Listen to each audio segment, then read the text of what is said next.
Hi, dear followers. So today's second exercise is hard difficulty. And we are gonna add the following to the exercise I published earlier, the other exercise. I'm gonna add the joystick left, right, and then I press it. Pressing is something I don't think we have done in class. Maybe we have tried it only with one group shortly, actually. So this will be a helpful exercise for almost everyone. And let's start. First, let me open a new sketch. And I'm gonna save it with the name Joystick for LED Video Inc. Let me make the video feed larger so you see what's happening as I'm coding. Let's start with the following. So the 4 LEDs, to do this exercise, you first need to finish the easy published exercise I published earlier today. So the 4 LEDs are connected to 8, 9, 10, and 11. So let me change them one by one, 8, 9, 10, 11. And first, let's write two functions. Let's write the function that turns all of them off and turns all of them on. The function that turns all of them off is already in the previous exercise, so I'm just going to copy it. And then I'm going to copy this and write a new function that turns all of them on.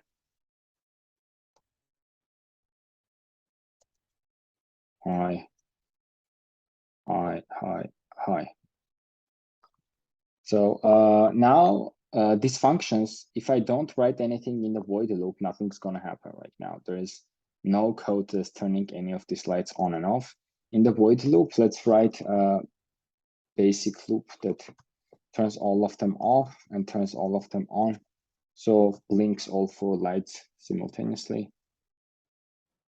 I always compile to make sure no parentheses or columns are missing, semicolons, etc.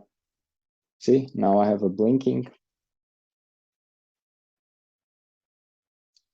Next, let's go back to the, let's go back to the video feed.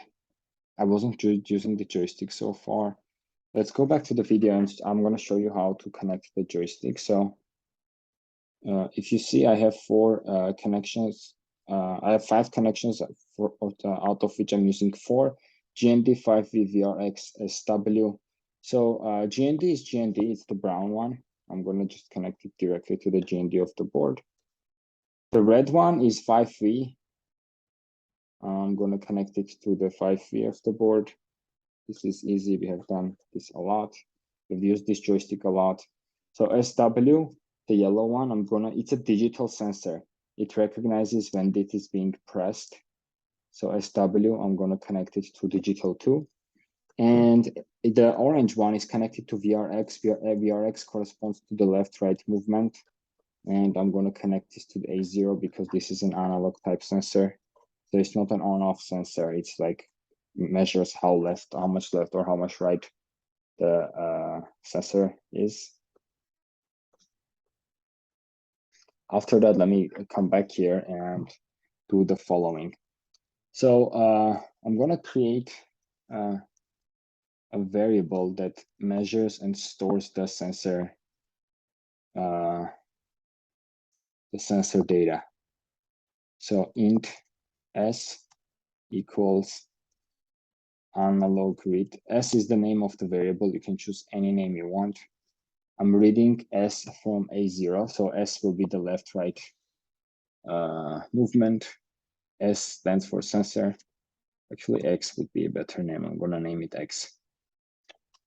And next, this is what I do. I want to map these values from 0 to 1023. Let me write this here. X changes from 0 to 1023 when the joystick is moved left to right. This is a comment that's for you. You don't have to write this. Next, let me create a LED variable. LED will save which of the LEDs is on. Let me make the video feed bigger again before I'm gonna upload the code soon. So which ones of the LEDs are gonna be on? To do this, I'm using a function called map. This is what map does. I'm taking X as an input, and I'm saying the values change from zeros to 1024, which means 0 to 1023 included. And then I wanted you to map these values for, from 8 to 11 included, which means I have to write 12. They're excluding the last one. So after I write this, the values 0 to 1020, 0 to 256, 255 will be 8, 256 to 511 will be 9, etc. So the others will be 10 and 11 respectively, equal intervals. After this, I want to turn on the LED.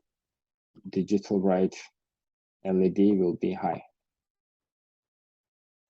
And let's put a short delay and see what happens. Again, I always compile to make sure I'm not using any errors. By the way, this is the harder difficulty. I'm coding a little faster. If it's hard, if you're new, if it's harder for you to keep up, please, you can put it either a lower speed or you can just pause and copy it. But now let's see how it works. See, I'm moving left.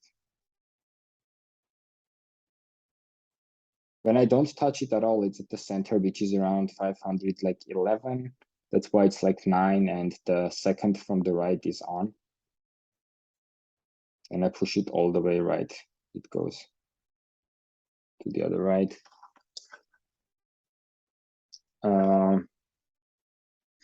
And after this, let's add the following. When it's at the center, I don't want the LED to be on. So I want it to ignore the values from, let's say, 480 to 520. To do this, I'm going to do the following. This digital write LED high, actually, let me bring it back.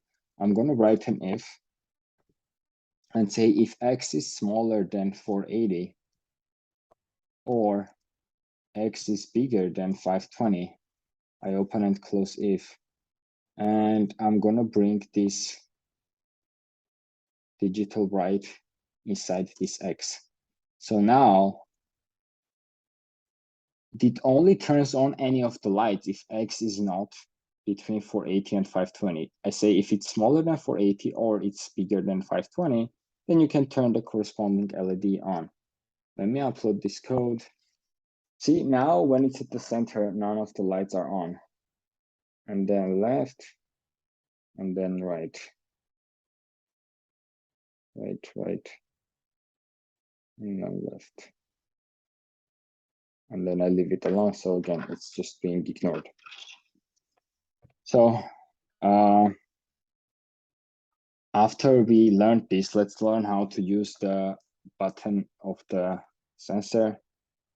The button is used the following way. The button is connected to digital 2. And 2, first we need to declare 2 as input because it's a sensor now. I'm going to the very top. And by the way, this sometimes doesn't matter that much, but let's also declare a 0 as an input. It was working properly without these 2, but let's still write our code cleanly. So I added these 2 lines in the void setup. In the void loop, let me do the following.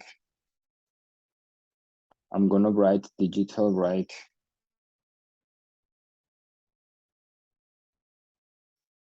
to high. This means the following. The button works this way. When I'm feeding on through the yellow wire, which means I'm continuously reading the measurements of the button. Every time I turn it off, the high turns into low and goes back to 2. So I'm going to write high into the 2 and then check if it's still high. I want it to be, I want all the lights on if the button is pressed. So this is what I write. If not, digital read true. This means not what it does, it negates digital read. So in this case, if digital read is low, it means the button is pressed. I just set it into high one command ago. When I press the button, it switches into low, and this converts the low back into high or true. And here is what I do. I just come inside and I just write on. By the way, just for the cleanliness standpoint, if it's only one line of code, you can just, if the if only executes one line of code, you can just write it inside. And after I do all that, this is the final outcome. When I press it, all of them turn on. So inside, when I press it, again, digital sensor 2 is on, the yellow wire is on. When I press it, I turned it off. But to negate the turning off, I again use this, I use this symbol. And inside the if I write on, it executes the following function. Let me stop sharing my screen and again show how it works. I press all of them on, all of them are on, and then right, and then left, and all the way left. One more thing you can try, I can disconnect the orange from X and connect it to Y. Now it works exactly the same way, but instead of left, right, it works on the up and down direction. And then pressing again works because it's still connected into 2.